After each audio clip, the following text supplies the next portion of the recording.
Well, here with a daily rant on how President Obama could channel his newfound fury to do more for our country, David Goodfriend. Hello, David. Hello, Dylan. Well, President Obama is throwing down a challenge to Congress on jobs, and I think that's great. But let's get real. The chances of bipartisan legislation are slim. Senate Republican leader Mitch McConnell says that his number one goal in life is to defeat President Obama. House Republicans who used to support the ideas in the jobs bill say they don't want to give the president a win. Should President Obama just wait for Republicans to either start cooperating or twisting the political winds? I say no. I want to see President Obama take action. Now, here's what I mean. President Obama should be signing a new executive order every day that spurs jobs.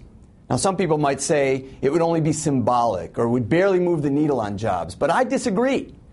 We have an employment crisis in this country. You think those riots in the streets of London can only happen over there? Well, guess again. We need action now, and if Congress won't act, the president can and must.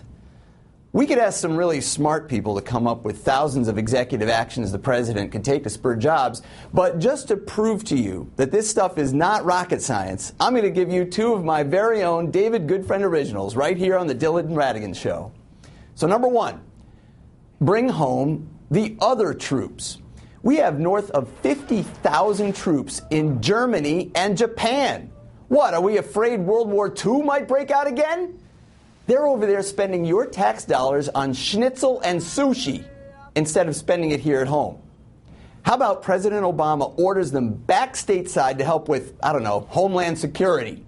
And, of course, house them in apartments and single-family homes in communities, not military facilities. Do you think that might help reduce rental inventory?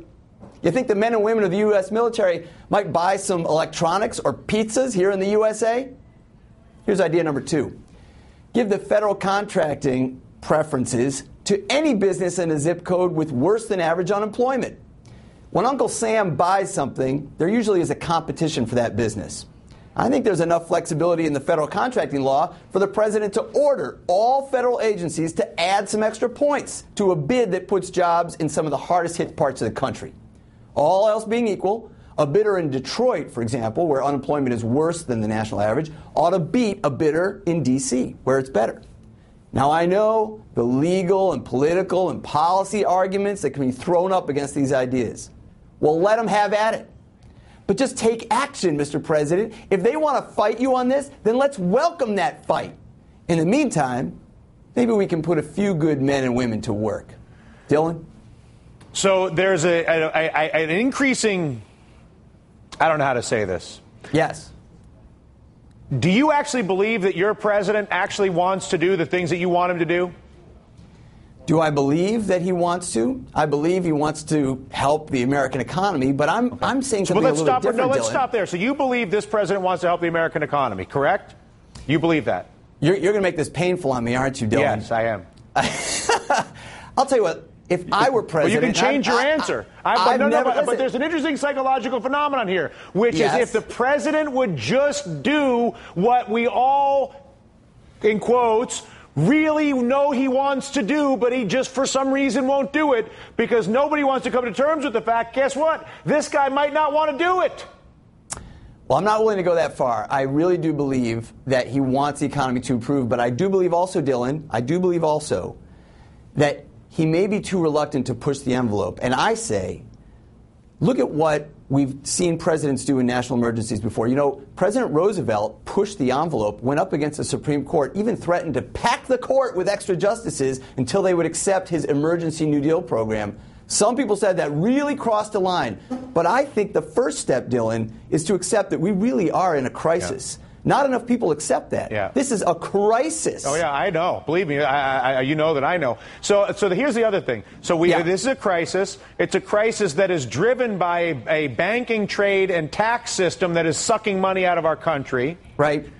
The biggest contributor to Barack Obama's presidential campaign is Goldman Sachs. The primary activities of this president relative to banking have been to protect the most lucrative aspect of that business, which is the dark market for credit default swaps and the like. That has been an explicit agenda of his Treasury Secretary. This president is advocating trade agreements that allow enhanced bank secrecy in Panama, enhanced murdering of union members in Colombia, and the refunding of North Korean slaves. This president and Republicans are both in favor of those trade agreements.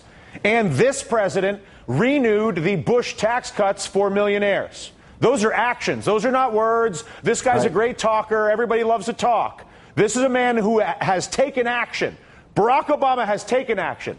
He has kept the swaps market dark, no capital requirements for the financial system. Let me react. Yep. Let me react now. Let me react. I'm a progressive. I share a lot of the frustrations that my fellow progressives share. When I look at the alternative, I think, well, he sure beats the alternative. But I think you're onto something in the following sense, Dylan. These things that I've mentioned, just examples of things that the president could do that, while on the edges, they still would have an effect. All they do, I think, is illustrate that if we want to see action, okay, it may not be as good as a $500 billion jobs bill, but don't stop. Don't stop with asking Congress to do something. But I guess where I take issue is this president is working for the bad guys. And there's this the Democrats are working for the bad guys. So are the Republicans. And the Democrats get away with it by saying, look at how crazy the Republicans are. At least the Democrats pretend to care about people. But the fact is the two-party political system is utterly bogus. I'm going to take that as my last word as hosts right. But I invite you can come back and do a rebuttal rant anytime. And I really appreciate your rant this afternoon, David. Thank you. You bet, Dylan. Take care. All right.